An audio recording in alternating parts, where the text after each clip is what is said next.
আসসালামু আলাইকুম। সবাইকে শুভেচ্ছা জানিয়ে কুরাইশ নিউজের বিকেলের সংবাদ শুরু করছি আমি মুসবাতিনী। শুরুতেই সংবাদ শিরোনাম। সবজি নাগালে থাকলেও মাছ, মাংস ও তেল চালে স্বস্তি খুঁজছেন ভোক্তারা।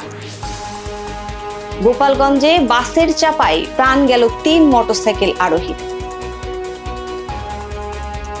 যুদ্ধবিরতির পরও গাজায় বর্বর হত্যাযজ্ঞ চলছেই, নিহত বেড়ে ৪৭,০০০।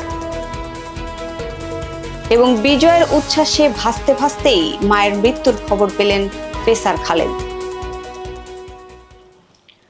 শুনছিলেন সংবাদ শিরোনাম, এবারে বিস্তারিত। শুরুতেই জাতীয় প্রসঙ্গ।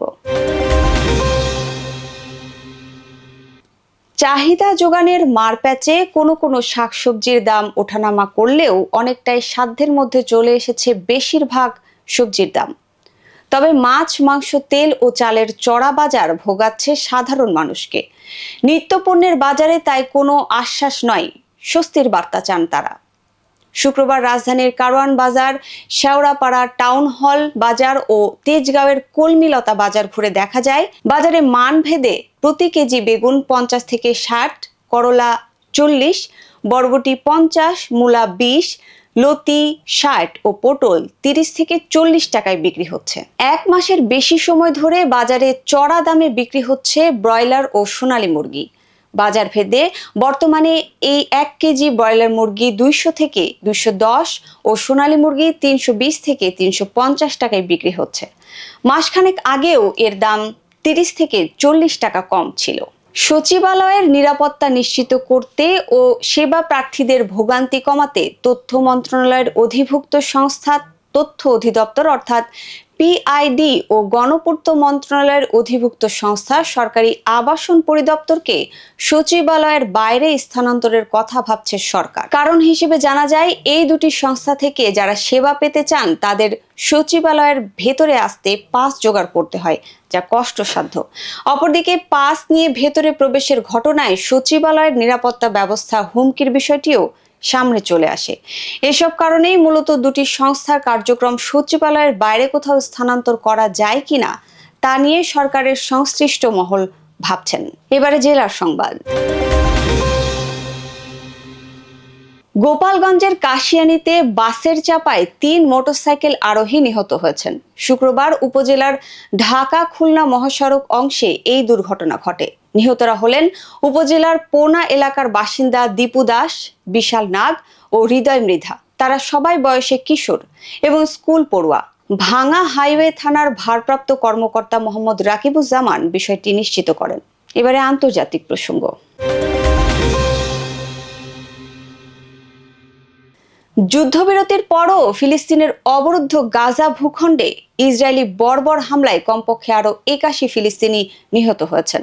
এতে করে উপত্যকাটিতে নিহতের মোট সংখ্যা প্রায় ৪৬,৮০০ জনে পৌঁছেছে। ২০২৩ সালের অক্টোবর থেকে চলা এই হামলায় আহত হয়েছেন আরো লক্ষাধিক ফিলিস্তিনি।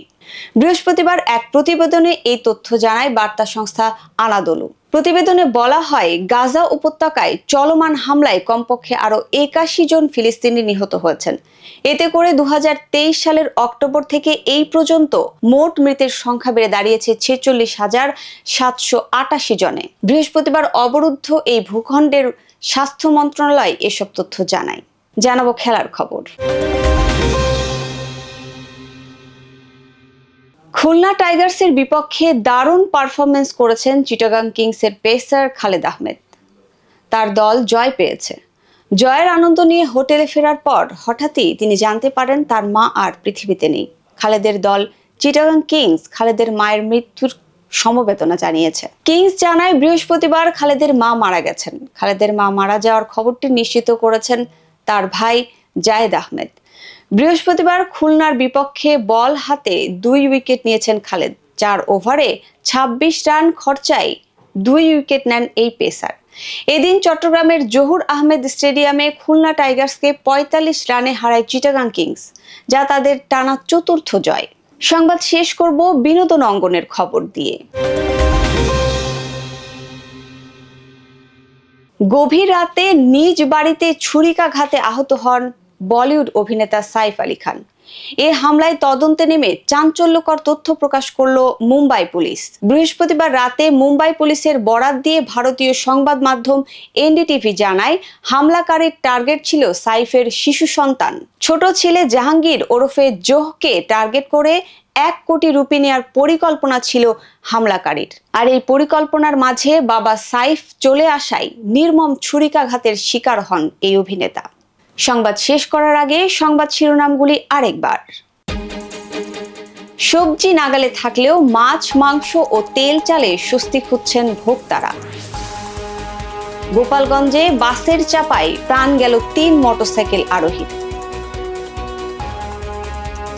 যুদ্ধবিরতির পরও গাজায় বর্বর হত্যাযজ্ঞ চলছেই, নিহত বেড়ে 47,000। এবং বিজয়ের উচ্ছ্বাসে ভাসতে ভাসতেই মায়ের মৃত্যুর খবর পেলেন পেসার খালেদ। দর্শক, এতক্ষণ সাথে থাকার জন্য ধন্যবাদ।